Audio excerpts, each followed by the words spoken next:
네, 저희가 산상수훈 계속해서 보고 있는데 거의 이제 마지막을 향해서 가고 있습니다. 오늘 그리고 다음 주면 드디어 이제 마지막인데요.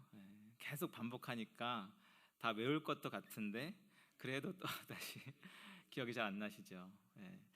자, 첫 번째 무엇입니까? 심령이 가난한 자는 복이 있나니 천국이 그들의 것입니다. 두 번째, 애통하는 자는 복이 있습니다. 위로를 받습니다. 세 번째, 온유한 자는 복이 있습니다. 그들이 땅을 기업으로 받습니다. 네 번째가 뭐죠?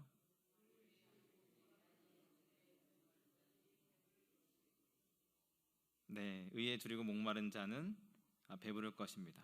다섯 번째가 무엇입니까? 긍휼히 여기는 자는 복이 있나니 긍휼히 여김을 받을 것이고, 지난주에 한 게 뭐죠? 마음이 청결한 자는 복이 있나니 하나님을 볼 것입니다. 하나님을 보고 계시죠? 네, 오늘은 9절입니다. 9절 함께 읽겠습니다. 시작.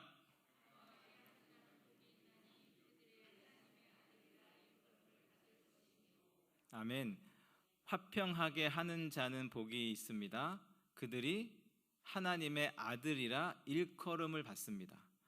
하나님의 아들이라 일컬음을 받는다라는 말이 무슨 말일까요? 하나님의 아들이라고 불린다. 여러분, 누군가가 여러분에게 누구 아들 아닙니까? 누구 딸 아닙니까? 이렇게 질문한다면 그게 무슨 말입니까? 닮았다라는 말이죠. 외모가 닮았든 목소리가 닮았든 성격이 닮았든 무엇인가가 닮았다라는 말이에요. 그래서 여러분 모습을 보는데 여러분 모습 안에 여러분의 아버지의 모습과 어머니의 모습이 담겨 있는 거죠. 그러니까 물어보는 거예요. 누구 아들 아닙니까? 누구 딸 아닙니까? 한마디로 닮았다라는 말이죠. 이 하나님의 아들이라 불린다라는 말도 마찬가지입니다. 우리의 모습 안에 누구의 모습이 있는 거예요? 하나님의 모습이 있습니다. 예수님의 모습이 있습니다. 그러니까 여러분을 볼 때마다 하나님이 생각나고 여러분의 모습을 볼 때마다 예수님이 떠오르는 거죠. 말하는 것을 가만히 들어보니까, 이야기를 나눠보니까, 그 사람의 행동이나 삶을 보니까 하나님이 보이고 예수님이 보이는 것입니다. 그래서 이야기하는 거죠. 아, 너가 하나님의 아들이구나. 너가 하나님의 딸이구나. 너가 하나님의 자녀구나. 그렇게 하나님의 아들로 불리게 되는 것이죠. 여러분, 그러니까 하나님의 아들이라 불린다는 말은 하나님을 닮은 사람으로, 예수님의 성품을 닮은 사람으로 불린다라는 말입니다. 여러분, 이게 가장 큰 복 아닙니까? 이 땅에 죄악된 인간으로, 연약한 인간으로 살아가는데 나의 생각과 성품과 삶이 주님을 닮아 살아가는 것, 주님을 닮아가는 것, 그것이 가장 큰 복인 줄로 믿습니다. 여러분에게 하나님의 아들이라, 하나님의 자녀라 일컬음을 받는 복이 가득하시길 축복합니다. 여러분의 배우자로부터, 여러분의 자녀들로부터, 여러분의 부모와 친구들로부터 그런 소리 들으시길 바랍니다. 야, 정말 엄마는 하나님 닮았어요. 정말 아빠는 하나님 닮았어요. 야, 정말 당신은 보면 볼수록 어쩜 그렇게 예수님을 닮아가나. 이런 이야기를 들을 수 있기를 축복합니다. 그래서 화평하는 사람은 결국 누구를 닮은 사람입니까? 하나님을 닮고 예수님을 닮은 사람이지요. 그래서 화평하게 하는 자를 제대로 이해하기 위해서는 이 땅에 오시고 이 땅에 화평자로 오시고 예수님이 이루신 화평이 무엇인지를 보면 화평하는 자가 어떤 사람인지 우리는 좀 이해가 되는 것입니다. 그렇다면 예수님이 보여주신 화평이 무엇일까요? 예수님이 이 땅에 내려오셔서 이루신 화평이 무엇이겠습니까? 첫 번째로 예수님은 하나님과 인간 사이에 화평을 이루셨어요. 우리 골로새서 1장 20절 말씀 한번 보여주십시오. 우리 같이 읽겠습니다. 시작.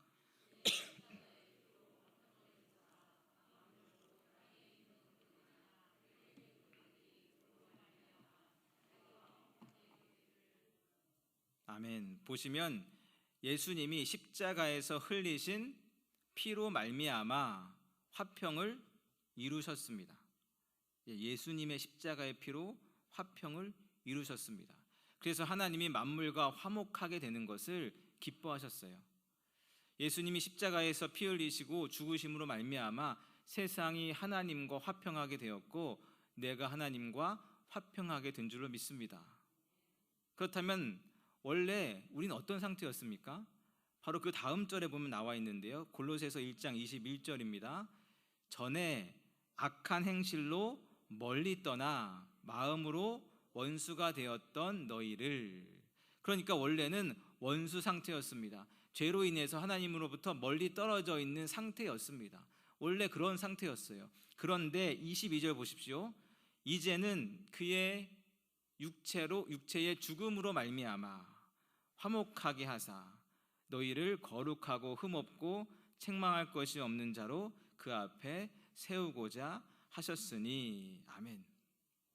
예수님의 죽으심으로 말미암아 하나님과 원수되었던 우리가, 하나님으로부터 멀리 떨어져 살아가던 우리가 이제 하나님과 화목하게 된 것이죠. 하나님과 가까이 맞닿게 된 것입니다. 그래서 우리가 거룩하고 흠없고 책망할 것이 없는 자로 하나님 앞에 서게 된 것입니다. 그러니까 예수님이 이 땅에 오셔서 하나님과 우리를 화목하게 만드셨어요. 그렇게 여러분, 화평하게 하는 사람이라면 가장 먼저 누구와 화평을 이루어야 합니까? 하나님과 화평을 이루어야 합니다. 화평하게 하는 자는 결국 하나님과 화목을 이루어야 됩니다. 예수 그리스도로 말미암아 하나님과의 화평을 이루어야 하는 것이죠. 그래서 에베소서 2장 14절도 또 이렇게 말씀합니다. 함께 읽겠습니다. 시작. 그는 우리의 화평이신지라 둘로 하나를 만드사 원수된 것 곧 중간에 막힌 담을 자기 육체로 허시고. 아멘. 같은 말씀이죠. 하나님과 내가 원래는 원수였습니다. 그래서 중간에 막힌 담이 있었어요. 이 담이 하나님과 나 사이를 가로막아서 내가 하나님과 만날 수 없게 만들었습니다. 그런데 예수님이 십자가의 죽으심으로 말미암아 그 담을 다 헐어버리신 것이죠. 그래서 하나님과 내가 다시 만나 다시 화목을 이루게 된 것입니다. 그래서 요한복음 14장 27절에 보면 또 이렇게 말씀합니다.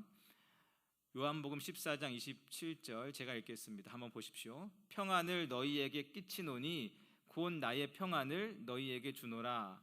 내가 너희에게 주는 것은 세상이 주는 것과 같지 아니하니라. 너희는 마음에 근심하지도 말라 두려워하지도 말라. 아멘. 예수님은 자신이 주는 평안이 세상이 주는 평안과 같지 않다, 자신이 주는 화평이 세상이 주는 화평과 다르다라고 말하고 있습니다. 여러분, 세상에서 이야기하는 화평은 무엇입니까? 그냥 잘 지내는 거예요. 무탈하게 아무 일 없이 그냥 잘 지내는 겁니다. 속은 부글부글 끓어도 겉으로는 괜찮은 척 그냥 웃는 거예요. 그것을 세상에서는 평화롭다, 화평하다, 화목하다 말하죠. 하지만 예수님이 주시는 평안은 그런 차원의 평안이 아닙니다.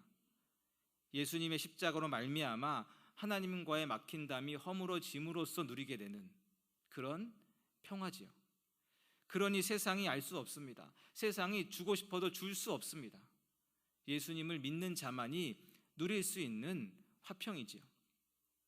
그게 바로 화평하게 하는 자입니다. 그래서 화평하게 하는 자는 먼저 누구와요?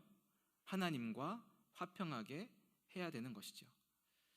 두 번째로 예수님이 보여주신 화평은 다른 사람들과 누리는 화평입니다. 예수님의 십자가 희생은 하나님과 우리를 화목하게 만들었지만 또 하나 사람들과 사람들 사이를 화목하게 만들기도 했습니다. 히브리서 12장 14절 말씀 우리 함께 보겠습니다. 함께 읽습니다. 시작. 모든 사람과 더불어 화평함과 거룩함을 따르라. 이것이 없이는 아무도 주를 보지 못하리라. 아멘. 내가 친한 사람하고만, 내가 마음이 잘 맞는 사람하고만, 나에게 이익이 되는 사람하고만 잘 지내는 것이 아니라 모든 사람과 화목해라. 모든 사람과 잘 지내라. 그렇게 해야 된다. 그래야 주님을 볼 수 있다. 이렇게 이야기하지요. 그것이 바로 우리 주님이 보여주신 화평의 모습입니다. 예수님이 이 땅에 오셔서 당시 차별받던 고아와 과부와 세리와 병자들에게까지 동일하게 손을 내미셨습니다. 출신에 따라, 재산의 유무에 따라, 직업에 따라 차별하지 않으셨습니다. 제자들의 발을 닦아주셨습니다. 아니, 스승이 제자의 발을 닦아주었습니다. 세리와 창기들과 함께 식사하고 같이 교제를 나눴습니다. 그래서 화평하게 하는 자는 분열을 일으키고 당을 짓고 싸움을 일으키는 사람이 아닙니다. 그 사람이 가는 곳마다 하나됨이 있고, 가는 곳마다 회복이 있고 치유가 있고 웃음꽃이 피어나는, 바로 그 사람이 화목하게 하는 사람이지요. 그 사람이 가정에 들어가면 가정에 평화가 임합니다. 그 사람이 직장에 들어가면, 그 사람이 직장에 출근하면 직장에 화평이 임하지요. 그 사람이 교회에 와서 부서에 들어가는 순간 그 부서는 웃음꽃이 활짝 피게 되는 것입니다. 바로 그런 사람이에요. 누구나 차별 없이 대해주고 위로해주고 격려해주고 손잡아주는 그런 사람, 그 사람이 화평의 사람이지요. 여러분, 어떤 교회가 부흥하겠습니까? 화평의 사람이 많은 교회가 부흥하는 줄로 믿습니다. 여러분 생각해 보십시오. 여러분이 새신자라고 한다면 어느 교회 가고 싶겠습니까? 패가르고 당짓고 싸움하는 사람들이 많은 그런 교회 가겠습니까? 서로 내 말 맞다고 주장하는 그런 교회 가고 싶겠습니까? 화목하는 사람, 화평하는 사람이 많은 교회 가고 싶지 않겠어요? 우리 모두가 화평의 사람이 되기를 축복합니다. 그런데 화평의 사람이 되는 게 결코 쉽지 않습니다. 왜요? 화평의 사람이 되기 위해서는 내가 때로 손해를 봐야 합니다. 모든 사람과 화평을 이루기 위해서는 내가 양보도 해야 돼요. 나랑 잘 맞지 않는 사람하고도 잘 지내야 됩니다. 내 감정을 내려놓기도 해야 돼요. 난 이렇게 하고 싶은데 이렇게 하지 않고 저렇게 해야 될 때도 있습니다. 내가 하고 싶은 대로 다 하지 못할 수도 있습니다. 그래서 화평의 사람이 되는 길은 한마디로 십자가의 길입니다. 자신을 내어주고 포기하는 길이에요. 결코 쉽지 않습니다. 구약의 제사 중에 이 화목제가 이 화평의 정신을 잘 설명해 주고 있는데요. 이 구약의 제사의 특이점이 있습니다. 제사를 지내고 남은 것은 제사장이 가지고 갑니다. 가지고 가서 먹기도 하고 자신의 소유를 삼기도 하지요. 그러니까 제사장의 입장에서는 어떤 제사가 좋은 제사일까요? 많이 남는 제사가 좋은 제사지요. 그래야 많이 가져가니까요. 근데 가장 일반적이었던, 가장 많이 알려져 있었던 번제는 다 태워버리는 제사입니다. 그러니까 남는 게 없어요. 고생은 고생대로 하는데 끝나고 나서 가져갈 게 아무것도 없습니다. 그래서 제사장의 입장에서는 번제는 그리 달가운 제사는 아닙니다. 고생은 하지만 가져갈 게 아무것도 없으니까요. 반대로 속건제와 속죄제는 일부를 드리고 나머지를 다 가져올 수 있습니다. 그러니까 이 제사장의 입장에서는 너무 좋죠. 제사를 드리면 드릴수록 많이 먹고 제사를 드리면 드릴수록 많이 소유할 수 있습니다. 제사장의 입장에서는 참 반가운 제사예요. 그런데 이 화목제는 어떠냐? 화목제는 일부를 하나님께 드립니다. 그리고 일부를 그 제사를 가지고 온 사람한테, 재물을 가지고 온 사람한테 도로 돌려줍니다. 그리고 나머지를 제사장이 가져가요. 그러니까 제사장의 입장에서는 화목제보다는 많이 가져가지만 이 속건제나 속죄제보다는 덜 가져가는 거예요.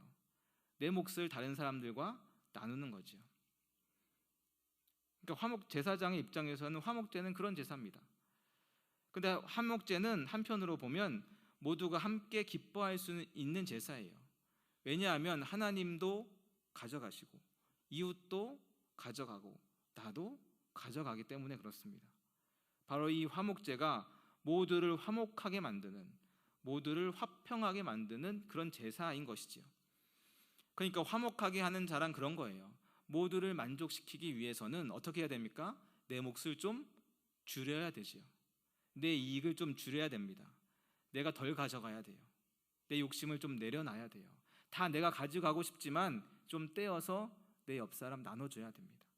그래야 다른 사람도 함께 기뻐할 수 있는 것이죠. 예수님이 보여주신 화평은 바로 이런 자신을 희생하며 모든 사람과 더불어 누리는 화평이었습니다. 화평하게 하는 자란 바로 이런 자예요. 자신이 희생할지언정, 자신이 손해볼지언정, 자신의 것을 조금 내어줄지언정 다른 사람들과 화평을 누리는 사람 말이지요. 마지막으로 세 번째 예수님이 보여주신 화평은 자신과의 화평입니다. 예수님이 세례 요한에게 세례 받으실 때 하늘에서 이런 소리가 들려오는데요. 우리 마태복음 3장 17절 말씀 우리 함께 읽겠습니다. 시작. 하늘로부터 소리가 있어 말씀하시되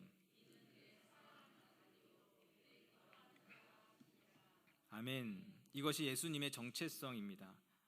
하나님의 사랑하는 아들이요 하나님이 기뻐하시는 자다. 우리는 자기를 인식할 때 여러 방법을 통해서 인식하는데요. 가장 흔한 방법이 다른 사람들의 평가나 다른 사람의 이야기를 통해서 나를 인식하게 되지요. 그런데 그렇게 인식된 자아는 상당수 거짓된 자아입니다. 보네퍼가 이런 고민을 담아 나는 누구인가 라는 시를 지었는데요. 내용은 이렇습니다. 나는 누구인가? 사람들은 나에게 이렇게 말했지. 영주가 자신의 성체에서 나오는 것처럼 태연하고 쾌활하며 확고하게 감방에서 나온다고. 나는 누구인가? 사람들은 자주 나에게 이렇게 말했지. 내가 명령하는 것처럼 자유롭고 친절하며 분명하게 나를 지키는 간수들과 이야기를 나눈다고. 나는 누구인가? 사람들은 이렇게도 말했지. 승리에 익숙한 자처럼 침착하고 미소를 지으며 자랑스럽게 불행의 날들을 견디고 있다고.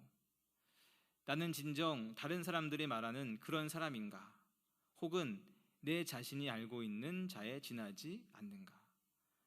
이 시인은 계속해서 이런 고민들을 쭉 늘어놓고 있습니다. 사람들은 나에 대해서 이렇게 이야기하고 저렇게 이야기해요.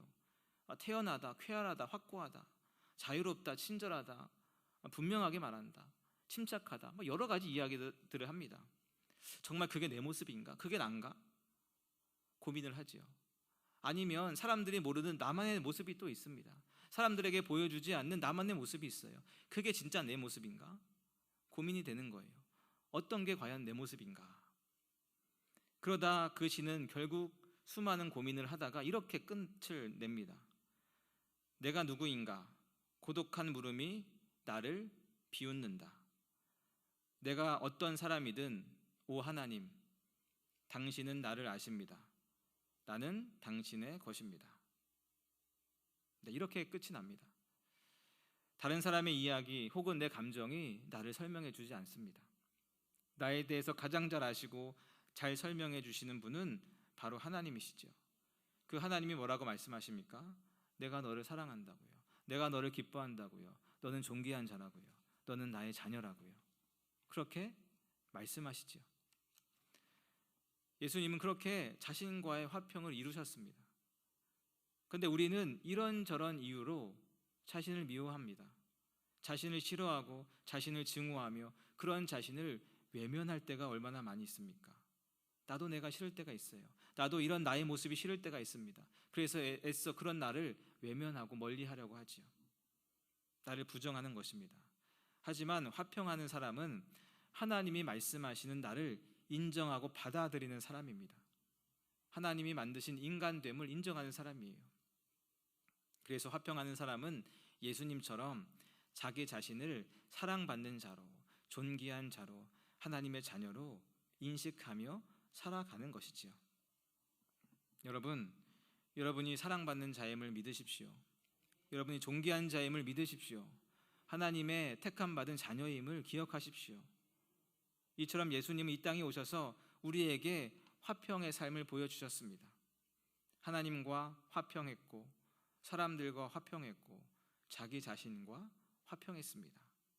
그리고 오늘 우리에게 예수님을 닮은 화평의 삶을 살아가라고 말씀하고 있는 것이지요. 사랑하는 제자들에게 그렇게 말씀하고 있습니다. 사랑하는 여러분, 하나님과 화평을 이루십시오.